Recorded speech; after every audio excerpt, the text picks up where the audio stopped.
116편 미리 읽어오셔서 참 다행입니다.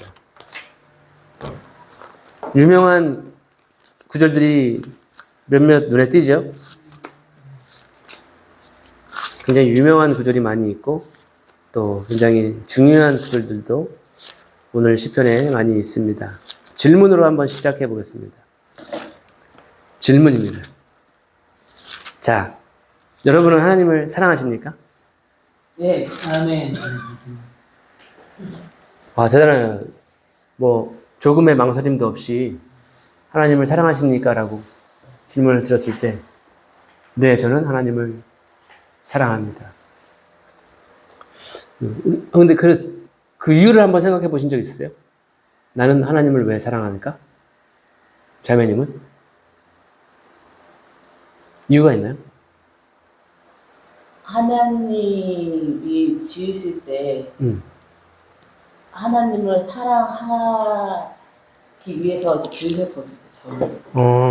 그래가지고 저는 하나님 지으신 대로 그 자유롭게 됐잖아요, 예수님 때문에. 예. 그렇기 때문에 하나님을 사랑할 수 있게 됐습니다.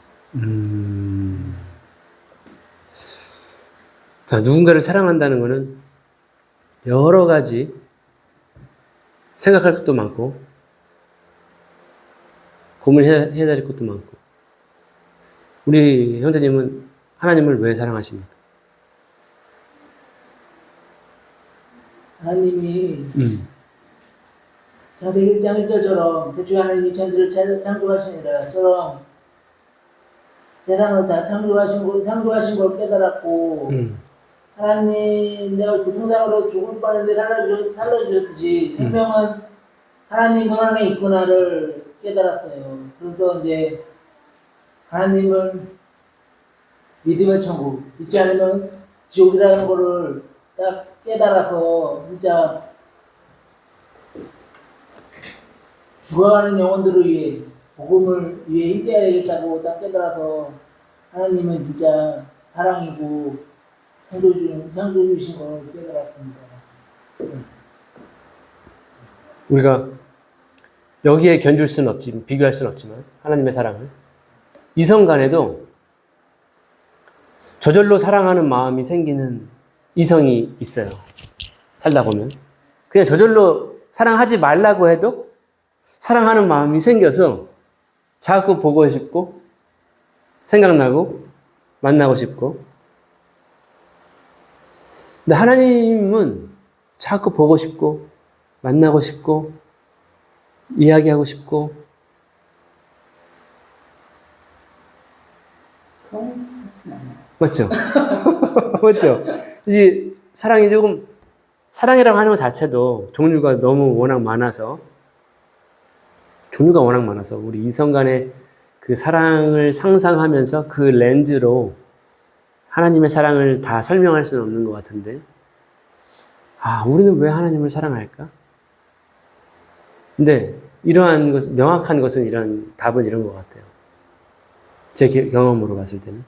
정답이 아닐 수도 있는데, 사랑을 느꼈을 때, 사랑이 느껴졌을 때, 하나님이 나를 사랑하시는구나 깨달아졌을 때, 이해했을 때 그분의 사랑을 깨닫고, 그래서 이제 그 반응으로 다시 우리도 하나님을 사랑하지 않는가.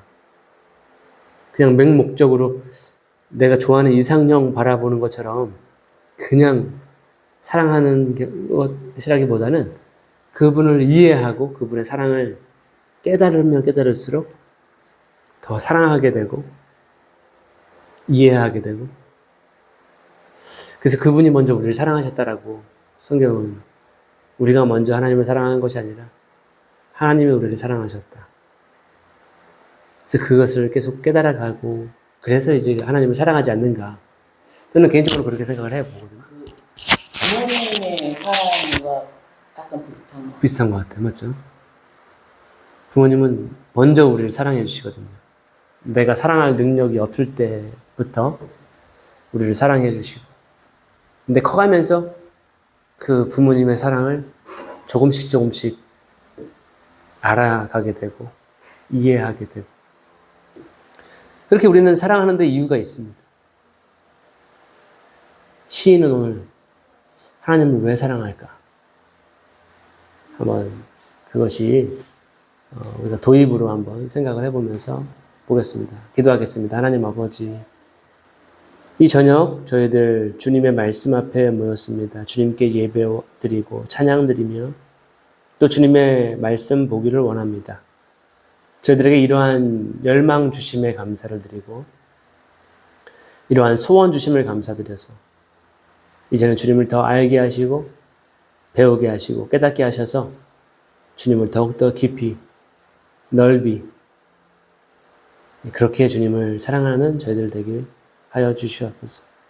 이 시간 주님의 사랑을 위해서 사용하여 주시옵소서. 처음과 마지막을 모든 것을 주님께 부탁드립니다. 예수님 이름으로 기도했습니다. 아멘. 시편 116편 보시면 시인이 사랑하는 이유를 설명하고 있죠. 여호와께서 내 음성과 내 간구를 들으심으로 내가 저를 사랑하는도다. 하나님을 사랑하는 여러 가지 이유가 동기가 있겠지만 시인은 내 음성과 내 간구를 들어주시기 때문에 나는 하나님을 사랑합니다. 그 귀를 내게 기울이셨으므로 내가 평생에 기도하리로다. 항상 내 기도를 들으시니까 기도 안 하면 손해잖아요. 그래서 평생에 나는 기도를 할 것입니다. 3절에 사망의 줄이 나를 두르고 음부의 고통이 내게 미침으로 내가 환난과 슬픔을 만났을 때에 이렇게 하나님과 기도하고 하나님께 기도하고 하나님을 사랑하고 그래도 그러한 사람의 인생에도 이러한 사망의 줄이 나를 꽁꽁 묶을 때가 있죠. 내 힘으로 벗어나지 못하는 때가. 음부의 고통이 나에게 시작되는 경우들이 있죠. 나에게 찾아오는 경우들이 있습니다. 그렇게 환난과 슬픔을 만났을 때 4절에 보시면 내가 여호와의 이름으로 기도하기를 여호와여 주께 구하오니 내 영혼을 건지소서 하였도다. 이렇게 하나님을 믿는 사람에게도 사망과 음부의 고통과 환난은 슬픔은 찾아옵니다. 왜 나만 겪는 고난이라고 할 이유가 없어요. 이러한 인생의 문제는 모든 사람에게 오는 것 같아요. 안 오는 사람은 한 사람도 없는 것 같습니다. 신기하지 않습니까, 여러분? 그냥 아무 일도 안 일어나는 사람이 한 사람도 없다는 게 신기하지 않으세요, 여러분? 나에게만 안 좋은 일이 일어나는 줄 생각하는데 우리가 인생을 들여다보잖아요? 그러면요, 나보다 더한 사람도 있고요. 나보다 더 심한 고통을 겪는 사람도 있고. 근데 왜 그럴까요? 왜 아무 일이 안 일어나고 그냥 골방에 혼자 가만히 앉아서 뭐 밥 먹을 거 먹고 TV 보면서 아무 일도 안 일어나는 인생이 있을까요? 없을 것 같아요. 그래서 사망의 줄, 음부의 고통, 환난과 슬픔 이런 거는 믿는 자나 믿지 않는 자나 동일하게 저는 온다고 생각해요. 믿지 않는 사람에게도 문제는 항상 일어나요. 근데 믿는 자에게도 일어나는데 근데 중요한 사실이 있죠. 이러한 모든 사람에게 닥치는 시험들, 문제들 그것이 우리 인생에 왔을 때, 찾아올 때 그것에 대한 반응은 다릅니다. 믿지 않는 자와 믿는 자의 그 문제를 대하는 태도는 달라요. 지금 시인은 어떻게 해요? 3절에 보시면 환난과 슬픔을 만났을 때에 내가 여호와의 이름으로 기도하기를 내 영혼을 건지소서라고 하는 그러한 기도를 올려드린다. 다른 반응이라는 거죠. 5절에 여호와는 은혜로우시며 의로우시며 우리 하나님은 자비하시도다. 여호와께서는 어리석은 자를 보존하시나니 내가 낫게 될 때에 나를 구원하셨도다. 하나님의 은혜와 의로움과 자비하심을 노래하는데 그렇게 어리석은 자, 우매한 자를 하나님이 보존해 주신다. 기도했기 때문에 보호해 주시는 거죠. 낮게 될 때, 우리 번역에 6절에 낮아졌을 때를 의미합니다. 우리 인생에는 상승 곡선을 타는 때가 있을 거예요. 뭔가 다 잘 돼요. 예, 공부도 잘하고요. 좋은 학교도 가고요. 좋은 대학교 가가지고 좋은 성적으로 서울 안에 있는 좋은 학교에 들어갔어요. 아, 이대로만 가면 나는 승승장구하겠다. 인생의 상승 곡선. 그래, 이대로만 가면 나는 멋진 스타가 될 거야. 나는 멋진 사람이 될 거야. 성공할 거야. 이렇게 갈 수가 있는데 낮아지는 때가 있습니다. 내가 계획한 대로 모든 것이 위로 올라가지 않고 밑으로 떨어지는 하락세가 있습니다. 낮아졌을 때. 내 자존감도 낮아지죠. 자신감도 바닥이 될 때가 있죠.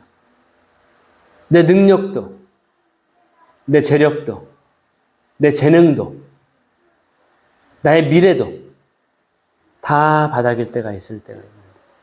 근데 6절에 그렇게 여호와께 기도했더니 낮아졌을 때 나를 구원하셨도다. 네, 그때 낮아졌을 때 아무도 나를 쳐다보지 않을 때 하나님은 나를 6절에 보존하실 수 있는 분이다. 보존하시는 분이다. 내 영혼아 내 평안함에 돌아갈지어다. 여호와께서 너를 후대하심이로다. 주께서 내 영혼을 사망에서 내 눈을 눈물에서 내 발을 넘어집에서 건지셨나이다. 예, 사망에서 내 영혼을 눈물이 멈추지 않는 때가 있죠. 내 눈에서 눈물을 내 발을 넘어짐에서 건지셨나이다. 내가 생존 세계에서 여호와 앞에 행하리로다. 죽음의 공간의 반대가 바로 생존 세계죠. 살아있는 자의 땅. 거기서 제가 주님 앞에서 행할 것입니다. 걸을 것입니다. 내가 믿는 고로 말하리라. 내가 큰 곤란을 당하였도다. 이거 바울이 인용한 구절이거든요. 고린도후서 4장 13절에서 내가 믿음의 영으로 믿음으로 내가 이런 이야기를 한다. 자신의 고난을 설명할 때 11절에 내가 경겁 중에 이르기를 모든 사람은 거짓말쟁이라 하였도다. 왜 이런 말을 했을까요? 위급한 때, 내가 마음이 급할 때, 서두를 때 모든 사람은 거짓말쟁이다. 왜 이런 말을 했을까요? 12절에 여호와께서 내게 주신 모든 은혜를 무엇으로 보답할꼬? 내가 구원의 잔을 들고 여호와의 이름을 부르며 여호와의 모든 백성 앞에서 나의 서원을 여호와께 갚으리로다. 성도의 죽는 것을 여호와께서 귀중히 보시는도다. 여호와여 나는 진실로 주의 종이요 주의 여종의 아들 곧 주의 종이라. 주께서 나의 결박을 푸셨나이다. 15절에 보시면 성도의 죽는 것을 여호와께서 귀중히 보시는도다. 성도들 그 죽음이 헛되지 않는다는 것이고 굉장히 값진 것이다라고 하는 거죠. 예수님의 죽음은 더할 나위 없이 값지고 귀중한 거죠. 그래서 16절에 보시면 주께서 나의 결박을 푸셨나이다. 뭔가 묶여 있었어요. 뭔가 영혼의 결박, 사망의 줄이 나를 돌돌돌돌 묶고 있었어요. 그러면 풀리지가 않죠. 사망이라고 하는 것에 묶여 있죠. 그런데 나의 결박을 푸셨습니다. 이런 표현들이 굉장히 굉장히 뭐라 할까요? 굉장히 역동적이에요. 뭔가에 묶였었던 거죠. 근데 그 결박이 풀어져 버렸습니다. 해방되었다라고 합니다. 이런 구절을 보시면 생각나는 게 있나요? 머리에 떠오르는 게 있나요? 예. 정확하게 이해하신 것 같아요. 사람들을 묶는 여러 가지가 있습니다. 결박들이 있어요. 그런 줄들이 있어요. 어떤 사람은 우울증에 묶이면 항상 우울한 가운데에서 소망이 없어. 그렇게 살아가는 사람이 있어요. 어떤 사람은 생각에 묶여버려요. 이렇게 하면 이렇게 될까? 이렇게 하면 저렇게 될까? 생각을 하다가 진이 다 빠져요. 고민만 하다가 힘들어해요. 질병에 묶이는 결박되는 경우들도 있고요. 어떤 사람은 쾌락 속에 묶이는 때가 있습니다. 쾌락이 이끄는 대로. 어떤 사람은 도박 가운데, 게임, 스포츠, 죄에 묶여 있는 사람이 있어요. 어떤 사람은 물질과 인기와 관계 속에 묶여 있는, 사람을 묶는 여러 가지가 묶인 그런 것이 있어요. 그런 거 묶여보셨나요? 내 힘으로 풀리지가 않아. 그리고 거기서 내가 헤어날 수가 없어. 헤어나고 싶은데 난 묶여있어. 결박됐어. 그런 것들이 우리 인생 가운데 있을 수 있거든요. 우울함 속에 묶이신 적 있어 보세요? 소망이 없어. 그냥 마음이 침울해가지고요. 아무것도 하고 싶지 않고 짜증만 나고요. 커튼 다 딱 치고 네. 여러 결박들이 있어요. 근데 가장 강한 힘을 가지고 있는 결박이 뭘까요? 우리 인생을 묶는 결박 중에 어떤 것이 가장 강한 결박이에요? 하나님을 바라보지 않는 것. 하나님을 바라보지 않는 결박? 그러니까 예. 우울증, 이렇게 우울증, 슬픔, 이런 게 다 하나님을 찾지 않고 세상 것만 바라봄으로 그런 게 다 이렇게 오는 것 같은데. 그러니까 다 세상 것만 바라봄으로 그런 게 다 오는 것 같은데. 그러니까 풀 방법은 하나님을 바라봐야 되는 게 된다고 딱 생각해요. 그 모든 것은. 맞아요. 그거 맞는 말씀이에요. 하나님을 바라보지 않기 때문에 그런 것에 묶여 있거든요. 계속. 근데 그런 묶였어도 하나님을 바라보고 하나님을 구하는데도 못 풀리는 경우들이 있어요. 하나님 도와주세요라고 하는데도 그 풀어나오지 못하는 결박들이 있어요. 중독의 영역 속에 있는 것들. 알코올, 술이나 이러한 것들에 중독된 사람. 하나님 도와주세요라고 외치는데요. 그걸 못 이겨내요. 결박을 못 풀어내요. 요즘에 약물이 굉장히 마약이 무섭습니다. 여성분들 살 안 찌는 약 위장해서 약을 먹기 시작할 수 있어요. 살 안 찌고 다이어트 되고 건강해지고 그런 거 얼마나 먹고 싶어요. 살찌는 사람들은 그거 먹으면 나 살 빠지는 거야?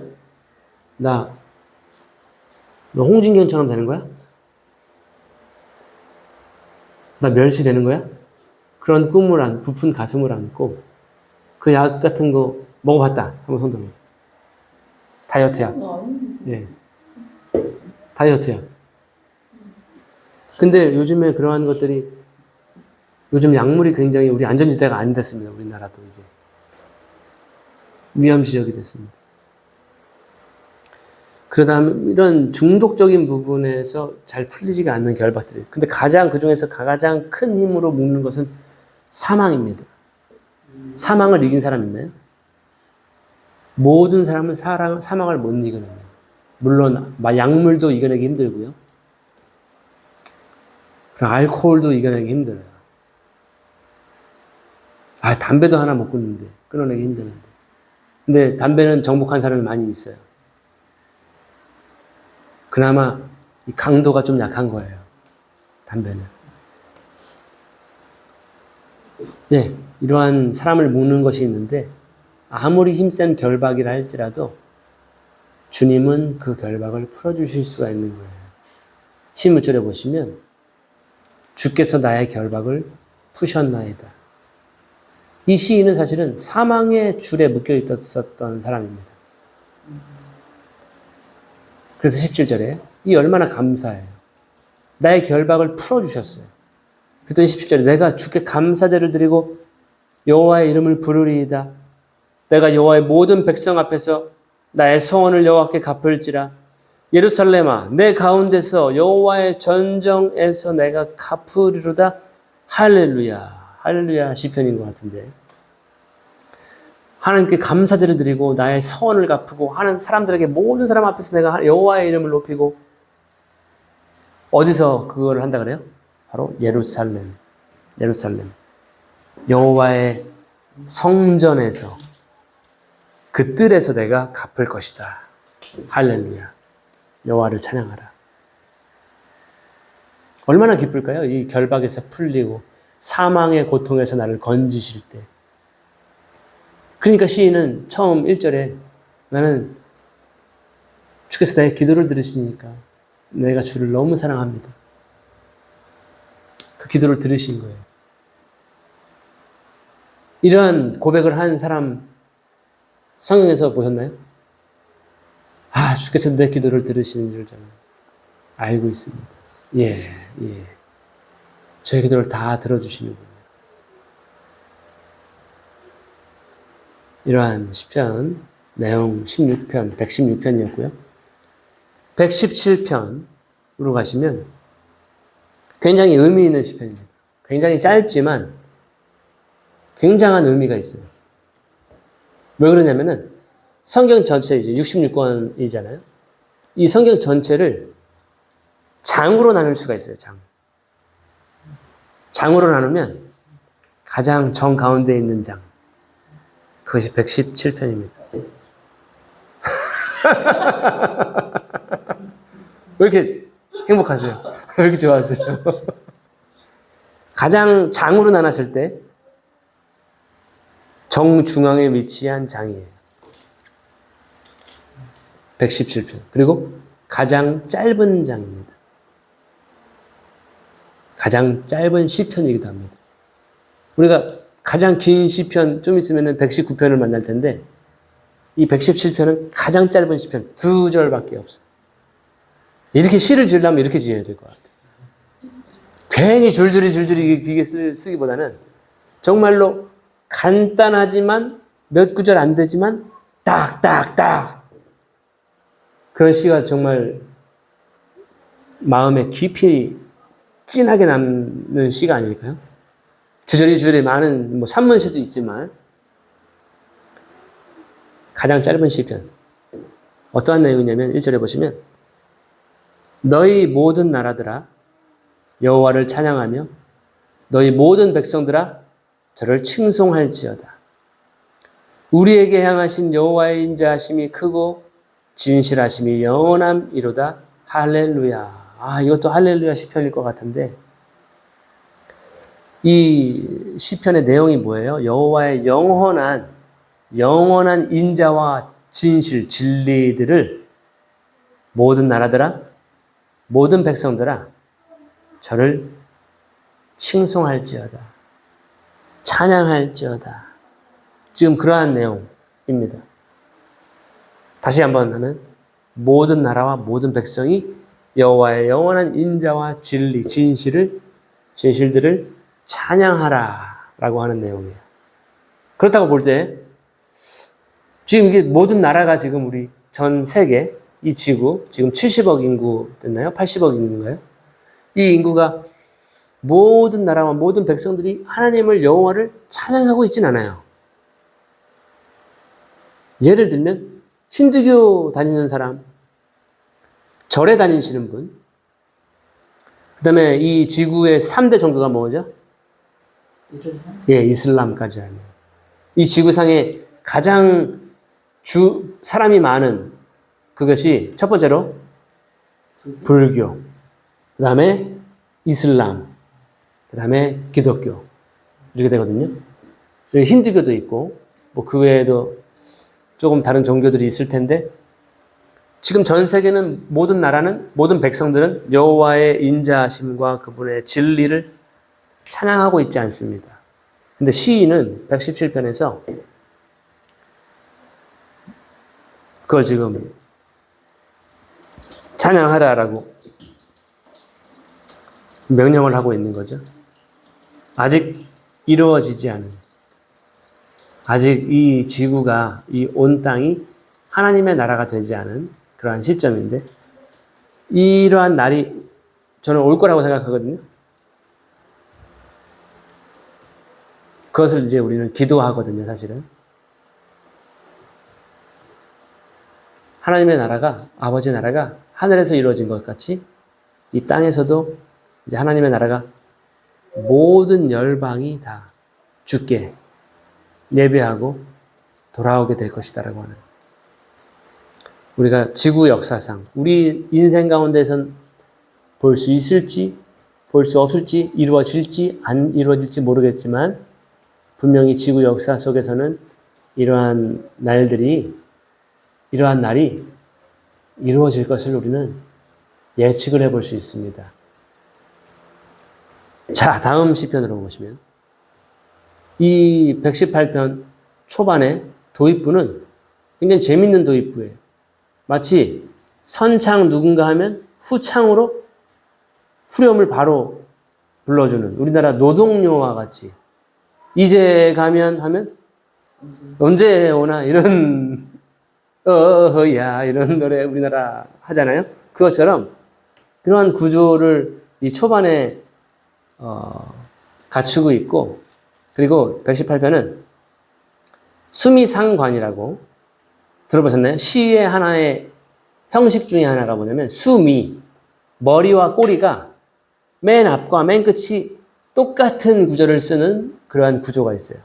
그래서 제일 먼저 첫 구절과 제일 마지막 구절이 똑같은 그러한 구조로 되어 있는 것이 시편 118편 1절에 보시면 여호와께 감사하라 저는 선하시며 그 인자하심이 영원함이로다. 이제 이스라엘은 말하기를 그 인자하심이 영원하다 할지로다. 이게 이제 이러한 구조가 앞에서 누가 이제 아론의 집은 말하기를 이렇게 노래를 해요. 그럼 뒤에서는 그 인자하심이 영원하다 할지로다. 후렴을 붙여주는 것처럼 선창과 후창. 이제 여호와를 경외하는 자는 말하기를 그 인자하심이 영원하다 할지로다. 이러한 구조, 이러한 시적인 구조가 있다는 것. 지금 118편이 그러한 구조다. 5절에 보시면 내가 고통 중에 여호와께 부르짖었더니 여호와께서 응답하시고 나를 광활한 곳에 세우셨도다. 예, 우리 삶의 고통이 찾아올 때가 있습니다. 혹은 지금 고통 중에 있을 수 있어요. 그때 우리는 여호와께 부르짖어야 하는 거죠. 그러면 어떻게 하시냐면 여호와께서 응답하시고 나를 넓은 곳에 광활한 곳에 세워주십니다. 왜 그럴까요? 사랑하시니까. 다른 표현으로 하면 6절에 보시면 여호와는 내 편이시라. 내게 두려움이 없나니 사람이 내게 어찌할꼬. 이러한 구절들은 감동적입니다. 여호와는 나의 편이시다. 내가 두려움이 없다. 사람이 내게 어찌하겠는가. 어쩔 때는 사람이 막 두렵죠. 사람이 무서워요. 여호와께서 내 편이 되사 7절입니다. 나를 돕는 자 중에 계시니 그러므로 나를 미워하는 자에게 보응하시는 것을 내가 보리로다. 하나님은 내 편이시다. 남편보다 더 좋은 내 편. 여편보다 더 좋은.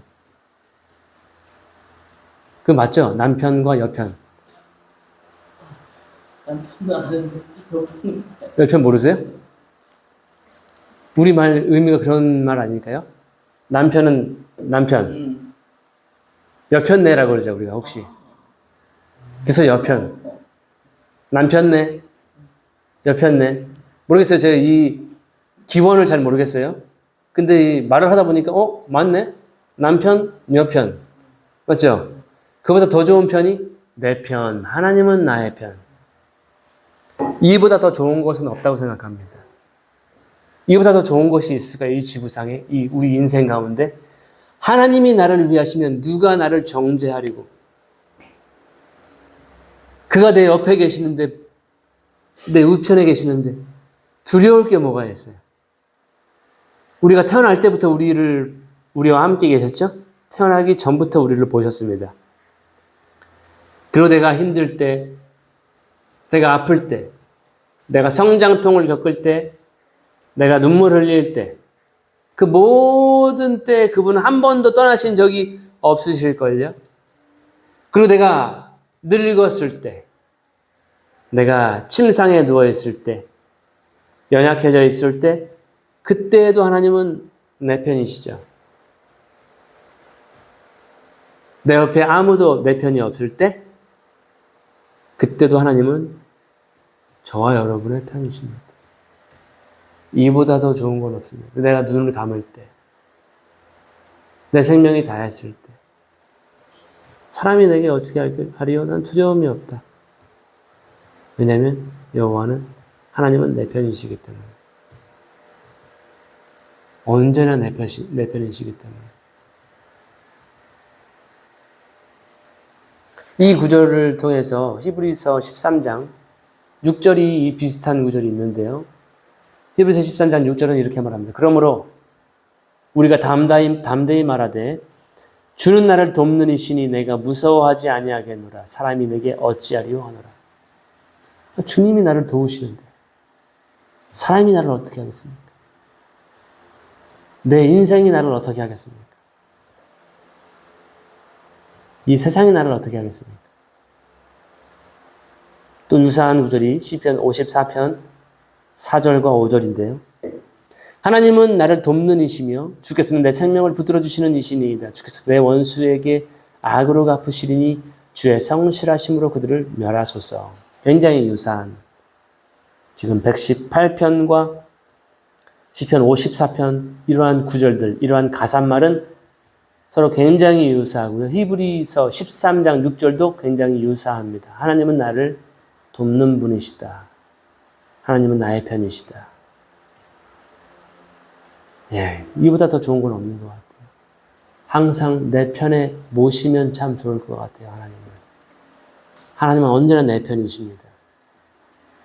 하나님은 나를 돕는 분이십니다. 때를 따라 돕는 은혜를 얻기 위해서 우리는 그분의 보좌 앞에 담대히 나아가서 요청하면 됩니다.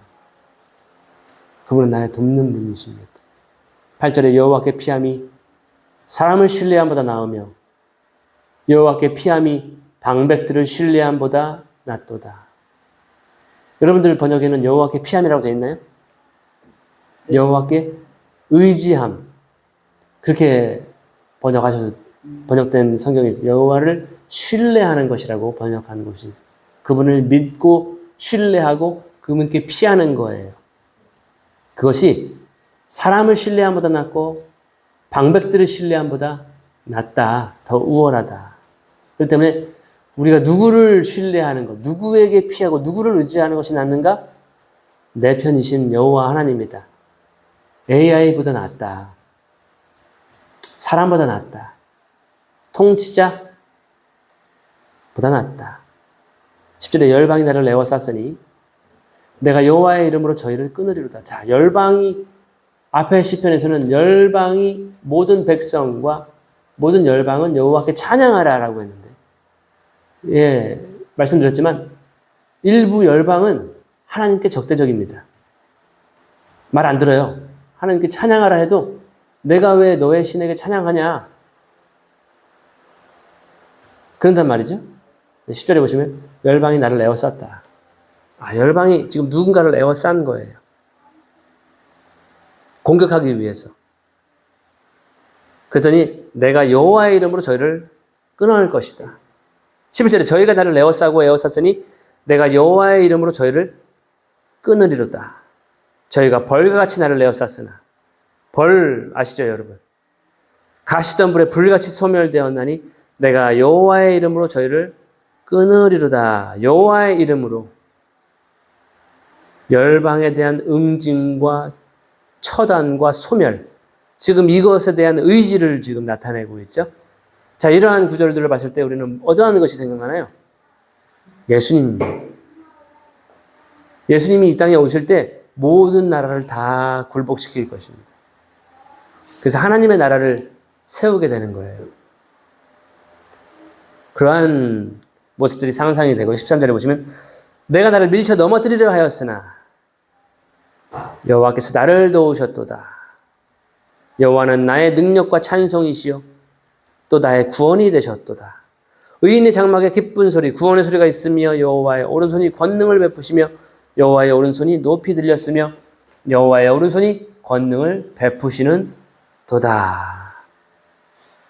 이렇게 나를 공격하고 넘어뜨리려고 했던 그러한 상황이 있었지만 하나님이 나를 도우셨고 나의 능력이시고 14절에 찬송이시고 나의 구원이시고 자 그러면 의인의 장막에 구원의 소리가 있는 거죠.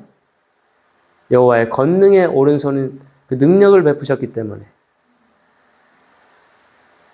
그래서 17절에 보시면 내가 죽지 않고 살아서 열방은 나를 죽이려고 했죠. 그러나 난 죽지 않고 살아서 여호와의 행사를 선포하리로다. 18절에 여호와께서 나를 심히 경책하셨어도 죽음에는 붙이지 아니하셨도다. 여호와께서 이렇게 경책하실 때가 있어요. 고통을 주실 때가 있어요. 죽음에는 붙이지 않으셨다. 죽음에 붙이시기도 하죠. 누구를 죽이셨나요? 예? 예. 근데 사망이 그를 붙잡아 줄 수 없었죠. 사망의 줄이 묶였지만 그 결박이 풀려버렸잖아요. 그 사망의 결박을 풀 수 있는 것이 하나님이에요. 내게 의의 문을 열지어다. 내가 들어가서 여호와께 감사하리로다. 이는 여호와의 문이라 의인이 그리로 들어가리로다. 의의 문, 여호와의 문, 의인이 들어가는 문. 거기에 들어가서 감사할 것이다. 19절, 20절. 21절에 주께서 내게 응답하시고 나의 구원이 되셨으니 내가 주께 감사하리이다. 22절에 유명한 구절이죠. 하이라이트 하셔야죠. 건축자의 버린 돌이 집 모퉁이의 머릿돌이 되었나니 이는 여호와의 행하신 것이요 우리 눈에 기이한 바로다. 이러한 사건을 행하신 것이 우리 눈에 굉장히 기이한 거예요. 굉장히 놀라운 일이에요. 우리 눈에 기이한 바로다 하잖아요. 왜 기이한 일이냐면, 자, 건축자의 버린 돌, 이거를 바리새인 유대인들에게 예수님이 말씀하셨어요. 그랬더니 유대인 굉장히 화가 났죠. 자기들 얘기하는 것을 알기 때문에. 너희들은 건축자의 버린 돌이 집 모퉁이의 머릿돌이 된 것을 읽어보지 못했느냐? 이런 인용을 하셨거든요. 본인에 대한 이야기였어요. 재미있는 게 뭐냐면, 자, 그 건축자의 버린 돌이 그런 이야기를 유대인들과 이렇게 했어요. 결국 누가 지금 그 돌을 예수님이라고 하는 보석이죠. 보배로운 돌이죠. 산 돌이죠. 근데 그거를 누가 지금 거절하고 있는 거예요? 유대인들이 거절하고 있는 거거든요. 네가 도저히 난 싫어. 예수님을 싫어했잖아요. 미워했잖아요. 왕따 시켰잖아요. 근데 그거를 우리 눈으로 봤을 때는 그 바리새인들이 한 것 같아요. 근데 23절은 뭐라고요? 설명을 해요? 이는 건축자의 버린 돌이 집 모퉁이의 머릿돌이 되었느니 이것은 여호와의 행하신 일이다. 우리 눈에 참 기이하다. 왜 버린 돌이 모퉁이 머릿돌이 될 수가 있을까? 예, 건물을 지탱하는 머릿돌이죠? 건물을 지탱하는 굉장히 주춧돌입니다. 그렇게 예수님은 사람들에게 버려졌어요. 자기 백성에게 버려졌어요. 건축자에게 버려진 돌입니다. 예, 모난 돌이 정 맞는다고. 굉장히 싫어했어요, 예수님. 미워했습니다. 미움받고, 쟤 왜 저러지? 왕따 당하고, 버림받고, 외면받는 존재. 예수님은 그러한 것에 익숙해요. 거절당함에 익숙합니다. 외면당함에 익숙하고요. 무시당하는 것에 익숙한. 근데 그 돌이 그 외면당하고 왕당하고 무시당하고 따돌림 당하고 그 돌을 통해 어떠한 일이 이루어지냐면 모든 사람이 구원을 받는 일을 지금 하시는 것입니다. 하나님. 우리 인간의 생각으로는 예상할 수 없는 예상 불가능한 여호와의 행하심이에요. 이것이. 건축자의 버린 미워하는 싫어하는 그 돌이 집 모퉁이 돌이 되는 것입니다.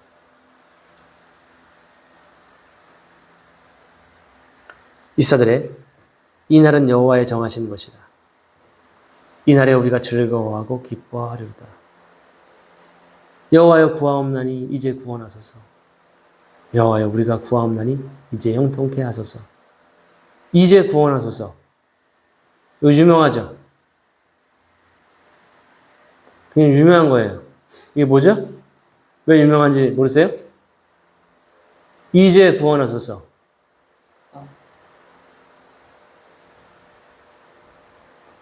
히브리 말로 하면 호산나. 그래서 호산나가 이게 유명한 거예요. 이제 구원하소서. 여호와의 이름으로 오는 자가 복이 있으며 우리가 여호와의 집에서 너희를 축복하였도다. 이거 많이 들어봤죠. 주의 이름으로 오시는 자가 복이 있도다. 높은 곳에 호산나, 호산나. 이거를 예수님이 나귀 타고 예루살렘에 입성하실 때 왕의 행차라고 하거든요. 종려주일이라고 해서 사람들이 막 환호하고요. 주의 이름으로 오시는 이여, 높은 곳에서 호산나, 다윗의 자손이여 이러면서 막 외쳤어요. 그 장면이 지금 이게 이제 예언 26절이거든요. 27절에 여호와는 하나님이시라. 우리에게 비추이셨으니 줄로 희생을 제단불에 맬지어다. 주는 나의 하나님이시라. 내가 주께 감사하리이다. 주는 나의 하나님이시라. 내가 주를 높이리이다. 여호와께 감사하라. 그는 선하시며 그 인자하심이 영원하미로다. 이렇게 해서 수미상관. 지금 예루살렘에 행차하시는 그것에 사람들이 막 구원하소서 구원하소서 그랬잖아요.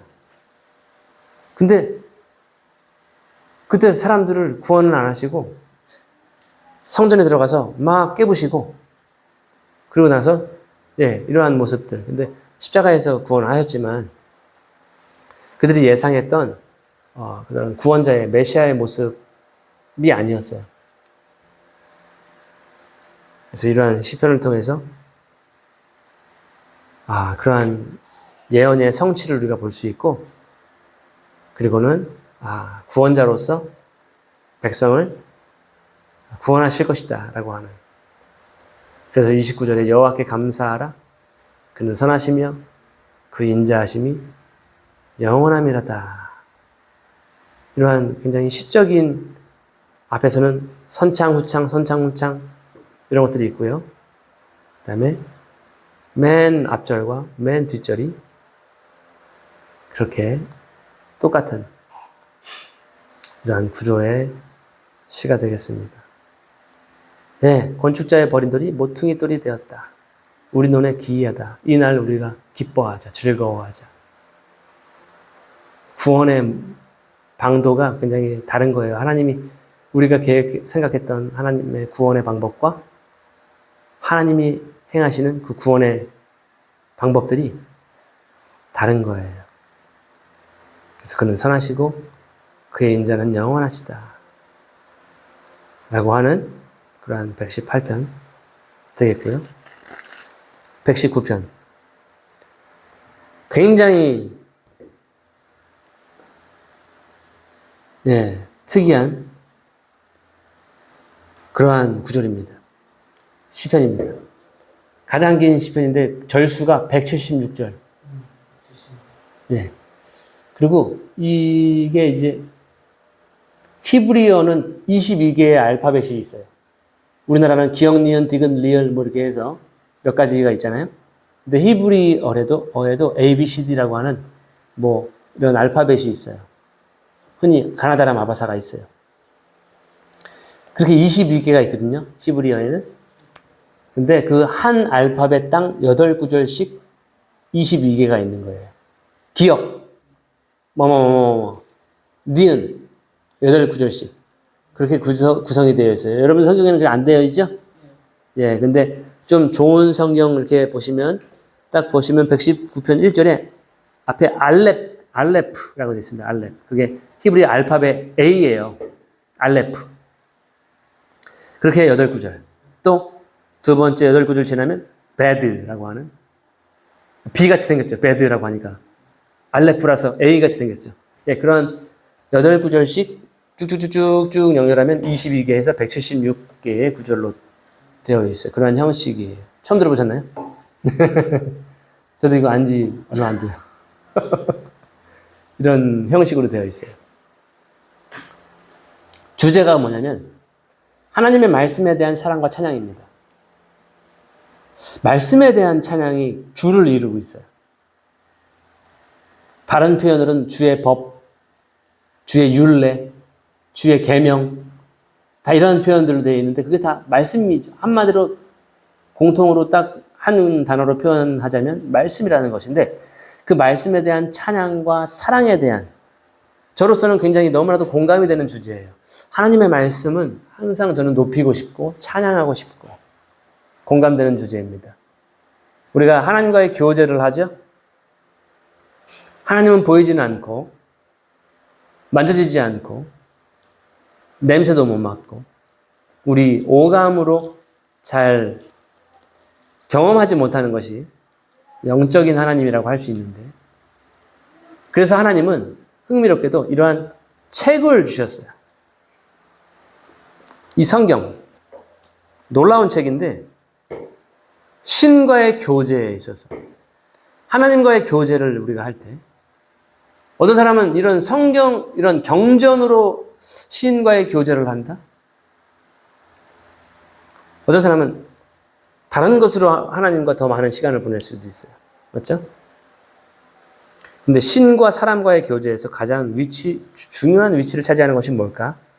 저는 이 말씀이라고 생각합니다. 동의가 안 되시는 분들도 있을 거예요. 하나님의 말씀으로 교제를 하는 게 가장 중요한가? 성경으로 하나님과 교제하는 것이 가장 중요하다고? 기도가 더 중요하지 않나? 하나님과의 교제. 어떠한 종교는 그래서 계속 기도만 하는 종교가 있어요. 기도에 많은 시간을 보내기도 하고, 어떠한 모임에 가보면 찬양을 엄청. 찬양만 그냥 주구장창해. 콘서트 연 줄 알았어. 그러지 않나요? 어떤 것은 예배 형식으로만. 그래서 이렇게 반론 제기할 수 있을 것 같아요. 신과의 교제, 하나님과의 교제, 무슨 성경을 그렇게 오래 볼 수가 있네. 이 많은 성경 몇 구절만 보면 되는 거지. 근데 저는 하나님과의 교제에서 가장 중요한 것이 저 개인적으로 저에게 물어보신다면 저는 하나님의 말씀이라고 생각합니다. 그 이유를 설명드리자면 기도, 온전한 기도가 이루어지려면 하나님의 말씀을 알아야 돼요.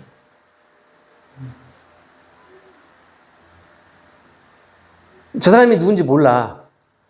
계속 기도만 하는 거야. 저 사람이 누군지 알아야 기도가 바뀌고, 기도의 제목이 바뀌고, 기도의 내용이 바뀔 수 있는데, 그냥 내가 원하는 것만 계속 기도를 구구절절 한다고 해보세요. 우리가 믿는 대상, 신에 대해서 잘 몰라. 괜찮아. 찬양만 계속, 너네만 계속 불러. 찬양만 불러. 그래서 감동만 얻으면 돼. 마음의 위로만 얻으면 돼. 할지 모르겠지만, 이 기도와 찬양과 예배, 그 모든 것에서 중심이 되는 것이 저는 말씀이라고 생각합니다.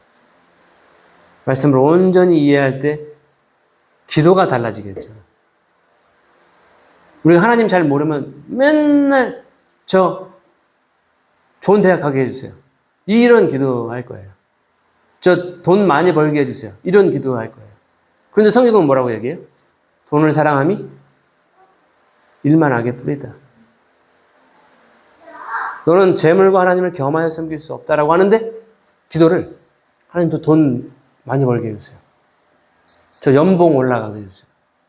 아니 그런 기도 안 해도 다 먹을 거 주실 텐데 하나님에 대한 이해도가 없이 기도에 전념하게 되는 것입니다. 다른 방향으로 기도를 하는 거예요. 하나님 저는 이렇게 생긴 자매를 만나게 해주세요. 근데 하나님이 저 자신보다 하나님을 저를 더 잘 알잖아요. 전 이러한 이상형이 있습니다. 이런 이상형을 주십시오. 하나님은 주실 생각이 없어.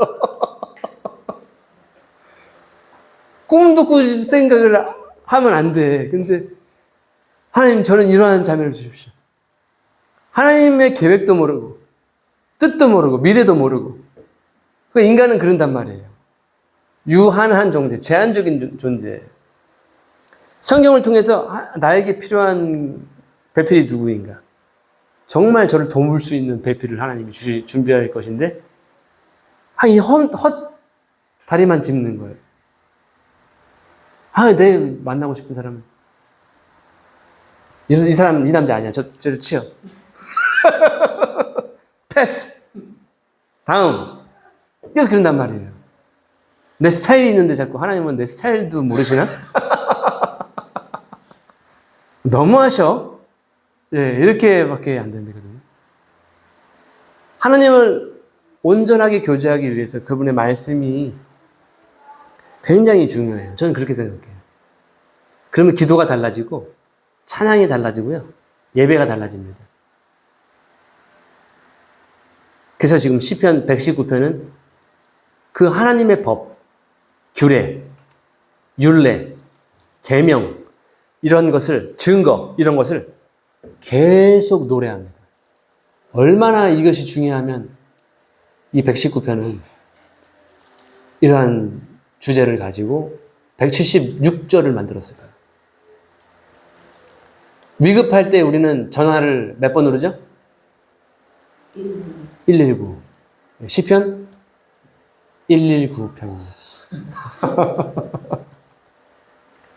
행위 완전하여 여호와의 법에 행하는 자가 복이 있으며 여호와의 증거를 지키고 전심으로 여호와를 구하는 자가 복이 있도다.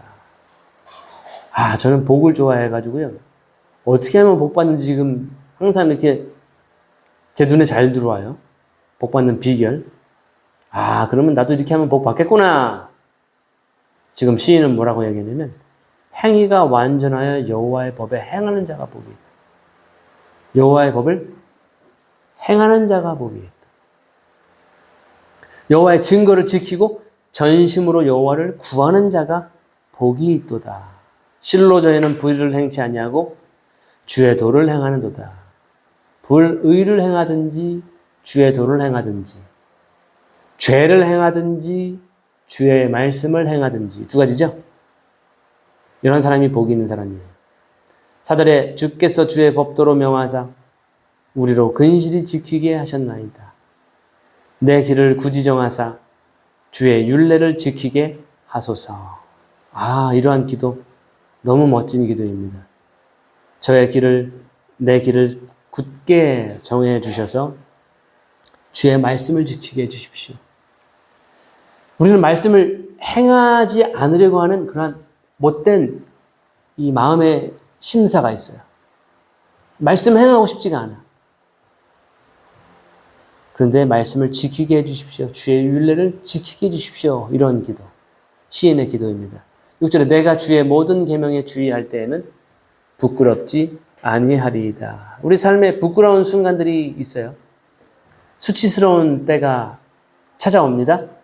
근데 모든 계명을 주의할 때 그때는 부끄럽지 않습니다. 7절에 내가 주의 의로운 판단을 배울 때에는 정직한 마음으로 주께 감사하리이다.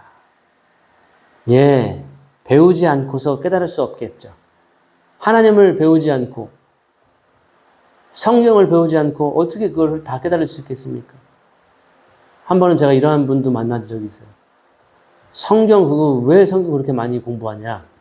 기도하면 다 깨닫게 되는데 하나님의 뜻을. 네, 그러한 분도 있었습니다. 배우지 않고서 어떻게 알아요? 7절에 주의 의로운 판단을 배울 때에는 정직한 마음으로 주께 감사하리이다. 네, 이런 성경을 배워야 된다는 거죠. 8절에 내가 주의 율례를 지키오리니 나를 아주 버리지 마옵소서. 청년이 무엇으로 그 행실을 깨끗게 하리이까? 주의 말씀을 따라 삼갈 것이니이다. 굉장히 유명한 구절이죠. 우리 사람들이 좋아하는 구절, 신자들이 좋아하는 구절이기도 합니다. 청년이 무엇으로 그 행실을 깨끗게 하리이까? 청년의 때에는 여러 가지 에너지도 많고요. 그래서 말보다 행동이 앞서는 그러한 때입니다.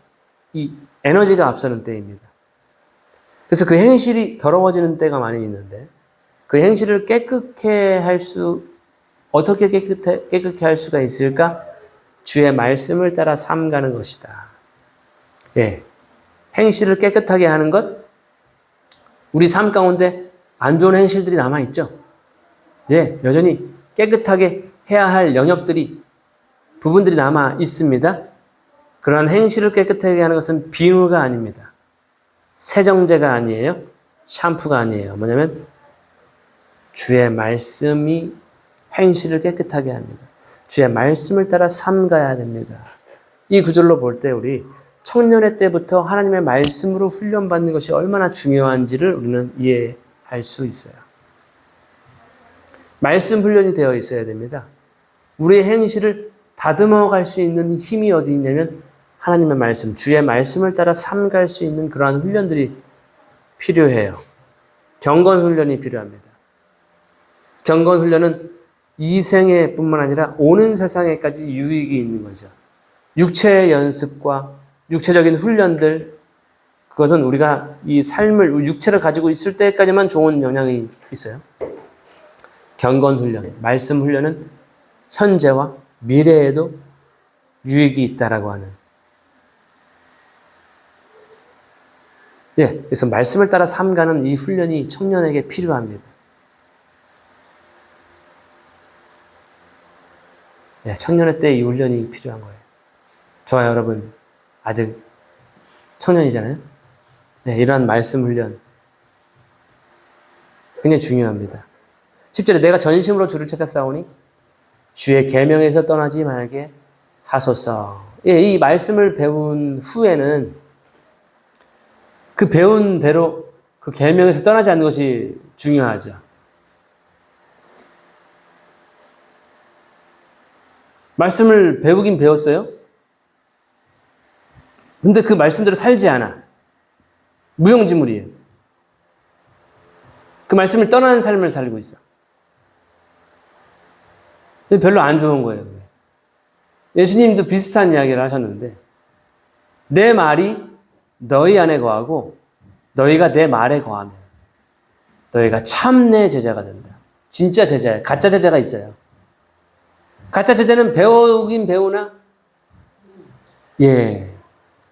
참 제자가 아닌 거예요. 내 말이 너희 속에, 너희가 내 말 속에 거하면 참내 제자가 되고 진리를 알지니 진리가 너를 자유케 한다. 이러한 말씀입니다. 말씀을 배운 다음엔 그 말씀이 우리가 그 말씀 안에 있어야 되고요. 그 말씀은 내 안에 있어야 됩니다. 떠나지 않고 그 안에 말씀 안에 거하는 것이 필수입니다. 11절에 내가 주께 범죄치 아니하려 하여 주의 말씀을 내 마음에 두었나이다. 우리 마음속에 이러한 욕구들이 항상 있어요. 사람을 더럽히는 것이 입에서 들어가는 것이 더럽히는 게 아니죠. 그렇죠? 마음에서 나오는 것이 우리 인생을 더럽히고 죄로 물들게 하고 문제가 발생하게 하고 마음에서 나오는 것은 모든 회방과 악독과 악의와 간음과 음란과 음행과 우상숭배 이런 모든 것들이 우리 마음은 죄의 공장이에요. 근데 이 죄의 공장에서 우리가 어떻게 범죄하지 않을 수 있을까? 이 마음을 다스릴 수 있을까? 무릇 지킬 만한 것보다 너의 마음을 지켜야 되는데 그 마음을 지키기 위해서 우리 마음을 무엇이 딱 붙잡고 있어야 되냐면 말씀을 마음에 간직해야 된다는 거죠. 우리 마음속에 말씀이 있어야 돼요. 말씀을 많이 채우면 마음에 채울수록 마음밭에 심으면 심을수록 그 힘이 더욱더 강해질 것입니다. 그리하여서 범죄하지 않는.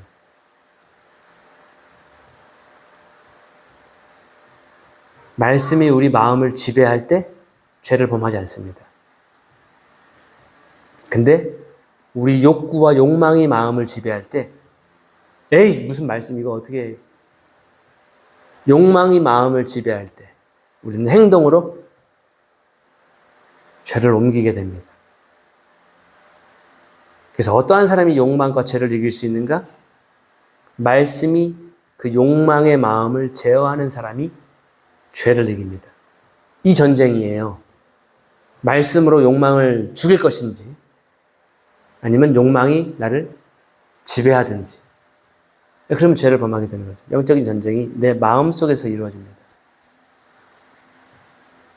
그래서 이 11절의 시인은 내가 주께 범죄치 아니하려 하여 주의 말씀을 내 마음에 두었나이다. 배운 말씀들을 우리 마음속에 꼭 간직하십시오. 그러면 좋은 마음으로 인내하게 되면요. 30배, 60배, 100배의 결실을 맺게 됩니다. 근데 그 말씀을 간직하지 못하고 수호하지 못하면 공중에 새가 와서 그 말씀의 씨앗을 가져와서 먹어버리고요. 돌밭에 떨어져가지고 뿌리가 내려야 되는데 말씀이 햇빛에 쬐어서 그 씨앗이 다 타버리고요. 그리고 가시덤불이 막 일어나기 세상 걱정이 막 올라옵니다.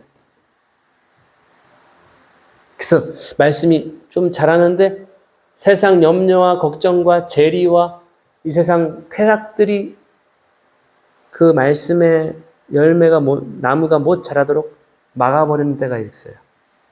인내가 필요하고요.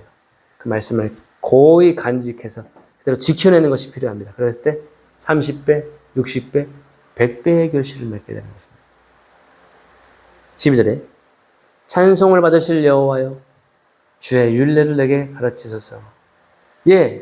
이러한 기도는 정말 저는 너무 공감이 돼요. 주님, 저를 가르쳐 주십시오. 저에게 말씀을 주십시오. 이 구절들과 이러한 말씀 속에서 제가 어떠한 것을 보기를 원하시나요? 저를 가르쳐 주십시오. 제가 배우겠습니다. 이게 교제가 지금 이 한 구절 한 구절들이 어떠한 것인가요? 기도라는 것을 여러분 이해하셨나요? 자, 말씀에 대한 기도가 계속 이러한 기도가 지금 하나님께 드려지는 거죠. 저를 말씀을 가르쳐 주세요. 제가 지키겠습니다. 제가 범죄하지 않기 위해서 말씀을 제가 간직했습니다.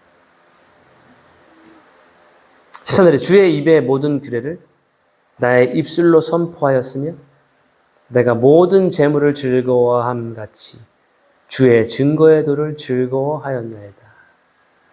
모든 보물보다 재물보다 주의 증거의 도를 그와 같이 즐거워. 주의 말씀이 이렇게 즐거울 때가 있죠. 내가 주의 법도를 묵상하며 주의 도에 주의하며 주의 율례를 즐거워하며 주의 말씀을 잊지 아니하리이다. 묵상한다고 하는 그리고 주의를 기울인다고 하는 것, 즐거워한다는 것, 그리고 잊지 않겠습니다. 라고 하는 것. 17절에 주의 종을 후대하여 살게 하소서. 그리하시면 주의 말씀을 지키리이다. 살게 하십시오. 살게 해주십시오. 주의 말씀을 지킬 것입니다. 18절에 유명한 구절인데요.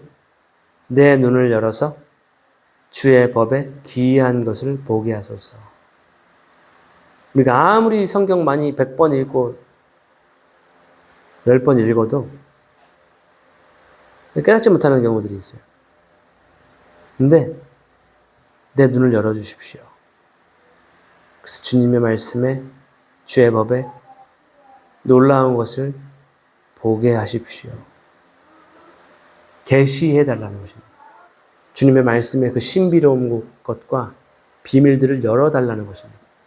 그러한 책입니다. 그러한 경험들이 저는 꽤 있어요. 평소에는 그냥 읽었어. 이런 말씀이 있었어? 와, 굉장히 신기한데? 야, 놀랍다. 너무 달다. 꿀 같다. 이러한 교제가 이 성경 말씀 속에서 주의 법 안에서 이루어지거든요. 나는 땅에서 객이 되었사오니 주의 계명을 내게 숨기지 마소서. 주의 규례를 항상 사모함으로 내 마음이 상하나이다.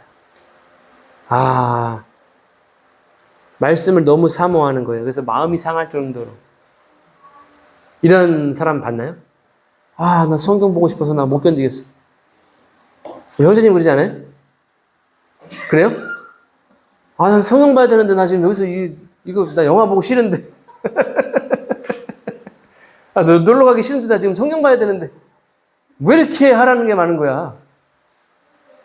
마음이 상했어요. 항상 보고 싶은 거예요, 성경.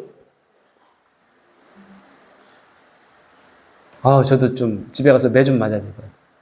이러한 태도가 제 안에서 이루어져야 되는데. 마음이 상할 주님, 저 말씀 보고 볼 시간을 확보하게 해주세요. 21절에 교만하여 저주를 받으며 주의 계명에서 떠나는 자를 주께서 꾸짖으셨나이다. 아, 주의 말씀에서 떠나는 사람이 있습니다. 주의 계명에서 떠나는 사람들이 있어요. 예, 교만한 사람. 복 없는 저주, 복 없는 사람. 계명에서 떠나면 안 되겠죠. 주의 말씀에서 삶이 떠나면 안 되겠죠. 주께서 그러한 사람을 책망하십니다. 꾸짖습니다. 혼내십니다. 항상 우리는 말씀을 떠나는 자가 되면 안 돼요. 말씀과 함께하는 자가 돼. 그걸 원하시는 거예요, 하나님. 그의 계명에 우리는 머물러 있어야 돼요. 예수님이 그런 말씀하셨죠? 내 계명을 지키는 자라야 나를 사랑하는 자다. 계명을 떠나면서 사랑한다는 것은 그건 외식입니다. 그건 거짓 사랑이에요. 위선이에요. 주의 계명을 행하는 자가 예수님을 사랑하는 것. 22절에 내가 주의 증거를 지켰사오니 회방과 멸시를 내게서 떠나게 하소서. 방백들도 앉아 나를 회방하여 싸우나 주의 종은 주의 율례를 묵상하였나이다. 주의 증거는 나의 즐거움이요 나의 모사니이다. 아, 너무 멋진 말인데요. 주의 증거가 나의 즐거움이다. 하나님의 말씀이 즐거움이다. 그리고 나의 모사라고 되어 있는데 모사는 카운슬러입니다. 카운슬러. 네, 상담. 요즘 TV 보면은 상담 프로그램이 거의 대반이에요. 절반이라고 보시면 돼요. 김창옥 쇼? 상담이죠. 2호선 상담실? 상담이죠. 오은영 금쪽 상담실? 다 상담이죠. TV 안 보시는 분은 모르겠지만 대부분의 지금 TV 프로그램이 상담으로 가고 있습니다. 그리고 무엇이든 물어보살 다 상담이고요. 연애 전쟁이라고 하는 그 다음에 이혼 숙녀 그 다음에 다 상담이에요. 요즘 TV의 프로그램에 상담 아닌 게 거의 없어요. 거의 상담이에요. 생각해 보시면. 근데 지금 뭐예요? 주의 증거는 나의 상담자입니다. 하나님의 말씀 안에 상담이 다 있는 거예요. 이사야서 9장 유명하죠. 주님의 증거는 나의 즐거움이요 나의 모산이다. 충고자, 상담자, 카운슬러입니다. 누가 가장 위대한 카운슬러일까요? 이사야서 9장 6절에 보시면 기묘자, 모사, 전능하신 하나님 이렇게 예수님을 표현하거든요. 한 아기가 우리에게서 낳았고 한 아들이 우리에게 주어졌다라고 하는 그 크리스마스 성경 구절인데 이사야서 9장 6절부터 기묘자요 모사, 원더풀 카운슬러입니다. 영어로는. 예수님이 진짜 카운슬러예요. 그분만큼 상담하는 사람은 이 지구상에 없어요. 주의 증거, 주의 말씀이 우리의 모사가 된다. 무엇으로 우리가 상담을 해야 될까? 성경입니다. 그래서 저희 가르볼 채플에서는 성경으로 상담하는 성경적 상담의 라인을 추구하고 있습니다. 이 세상 콘텐츠를 보시면 오은영 박사님 심리학 전공으로 심리학으로 상담하고 계시고요. 그것이 뭐 나쁘다는 뭐 좋다 이것보다는 노선이 다릅니다. 그러면 2호선 그 박사님은 누군지 아시죠? 그분의 남편이 누군지 아세요? 신학자입니다. 유명한 신학자예요. 아세요? 모르셨어요? 유명한 건 뭐야? 뭐 TV에는 잘 안 나오시는 것 같은데 다른 SNS에는 많이 나와요. 요즘은 뜸하신 것 같은데 신학교 교수이실 걸로 알고 있는데 김학철이라고 잘잘법 이런 것에서 굉장히 많이 나왔었어요. 그분의 2호선 상담 박사님의 남편이 바로 기독교 신학자예요. 목사님은 아니세요? 목사님이에요. 목사이기도 하고 신학 교수이기도 하고. 2호선 상담 그분도 상담을 하세요. 근데 기독교 상담 연세대학교 기독교 상담학부에서 공부를 하셔가지고 기독교 상담을 공부하십니다. 성경적 상담 저희는 성경적 상담입니다. 성경으로 상담하는 것입니다.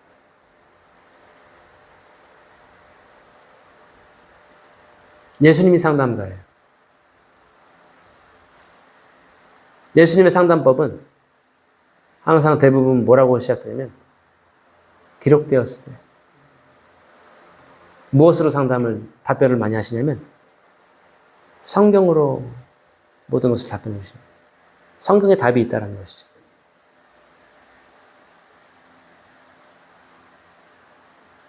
(24절) 주의 증거는 나의 즐거움이요 나의 상담자 모사입니다.